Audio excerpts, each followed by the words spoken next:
It may well be A-League Men's Grand Final week, but that doesn't mean the transfer rumours stop. Let's start off with our Aussies Abroad. And first of all, news regarding Luis Dorigo.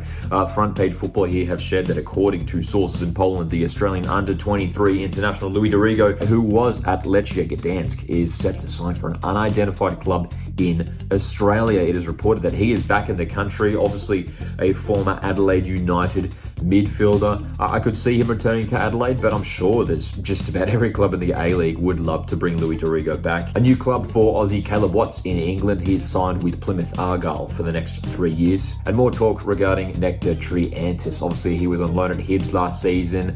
This coming from the Hibs Observer, that apparently Hibernian are exploring a permanent deal for Nectar Triantis. Obviously, you've got Sunderland, who recently have been promoted to the English Premier League. I'm sure Triantis would love to be playing English Premier League football, but obviously he did enjoy a great season at Hibs. Former Macarthur FC striker Anthony Carter has been playing his football in Portugal's second division and reportedly is attracting interest from England, Spain, France, and the Netherlands as well. That news coming from Record Portugal. And thank you to AusFootHQ on X for sharing that information as well. Very curious to see where Massimo ends up next. A Premier League player this past season, but he has announced that he will be departing Ipswich Town at the end of this campaign. Returning home, let's first of all start with Perth Glory here. Last week, they did announce the re-signing of Luke Amos, who arrived midway through last campaign and looked pretty decent as well, formerly of QPR, and came through the ranks at Tottenham as well. Luke Amos sticking around at Perth next year. And it's been a busy week at Perth Glory in regards to signings. Sam Sutton has joined the club, as well as Scott Wooten, both players coming from Wellington Phoenix. They have also brought back Callum Timmins, who spent the last couple of years at Newcastle Jets. He has returned on a 3-year deal. There's also some talk surrounding Adriano Labib, the young defender. This news coming from Ben Smith, reporting that the centre-back is receiving interest from RB Salzburg. And lastly, from Ben Smith, he has indicated that Glory are open to bringing back both Nikola Milajuznic and Takuya Okamoto, who were both there last season. There's been a lot of talk around Newcastle Jets at the moment, and especially surrounding this guy, Clayton Taylor, who has reportedly been looking to get a release from his contract at Newcastle Jets. There's been rumours linking him to a move to Macarthur FC. This coming from James Gardner, shared by AusFootHQ on X. Apparently, Newcastle Jets have rejected a second request for a contract release for Clayton Taylor, who's just 21 years of age. The Jets expect Taylor to be a key part of the rebuild under Mark Milligan. A very interesting one. Clayton Taylor clearly looking like he wants to get a move away from Newcastle Jets, but hey, if he's contracted for the next year, he's got to honour that contract. And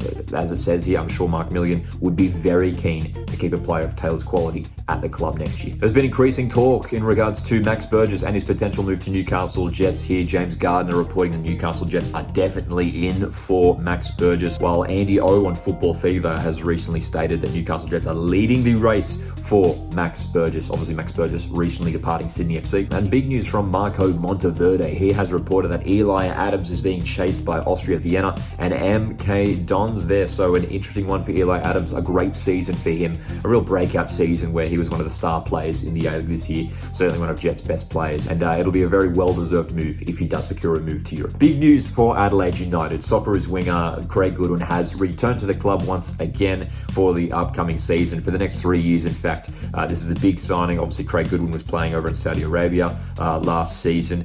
He returns on a 3-year deal. A fantastic signing for the club and the A-League. Meanwhile, Rob Cornthwaite has reported that winger Julian Quietal will return to the club after spending the last year on loan with FC Eindhoven. The Dutch winger obviously signed, you might remember, almost a year ago now, and then went straight back on loan to the Netherlands. Looks like he could be involved in Adelaide's team for the next season. Re-signings for the Reds A-League women's team. Erin Healy will be sticking around for next season, as well as Ella Tonkin and Emily Condon. Plenty of departures to report from Brisbane Roar this past week. First of all, with the A-League women's side, 5 departures had been announced from their team, and a string of departures from the men's team as well. Florin Berenguer amongst the departures, as well as Keegan Jelicic. Brisbane Roar have also highlighted that one of its longest-serving Isuzu Youth A-League men's players, Corey Brown, will be departing the club as well. And Raphael Strike also leaving the Brisbane Roar. A disappointing season in the end for Strauch. He showed some promising signs, but just wasn't given the game time at Brisbane. Speculation surrounding Western United striker Noah Bodic is increasing, from Marco Monteverde here. Of course, as we discussed last week, FC St. Pauli look like they are one of the clubs interested in signing Botic. But as it says here, there are a string of countries interested in Noah Botic, including clubs from the English Championships, Scotland, Belgium, the Netherlands, and the list goes on. So very curious to see where Botic ends up. Would love to see him at St. Pauli, as we discussed last week. You've already got the few Aussies there in Jackson Irvine and Connor Metcalf as well. So that'd be fun to see Noah Botic teaming up with some fellow Aussies. And according to Football Fever, Max Burgess could return to one of his former clubs, Western United. Auckland FC's magical first season came to an end this past weekend, and they have already announced one of their departures. Nader Moreno has departed the club. And New Zealand goalkeeper Alex Paulson, who was on loan at Auckland FC last season, well, according to Hibs Central, Hibernian are keeping the door open for Alex Paulson, so potentially move to Scotland for Paulson. Good news for Sydney FC, they've managed to secure Alex Grant for the next couple of years. This is a good signing. Grant arrived in the January transfer window for Sydney FC and looked very solid. Obviously missed a few games due to injury, but an important signing there at the back for Sydney. And an interesting one here coming from Football Fever AU. Apparently Sydney FC are talking to Zach Sapsford.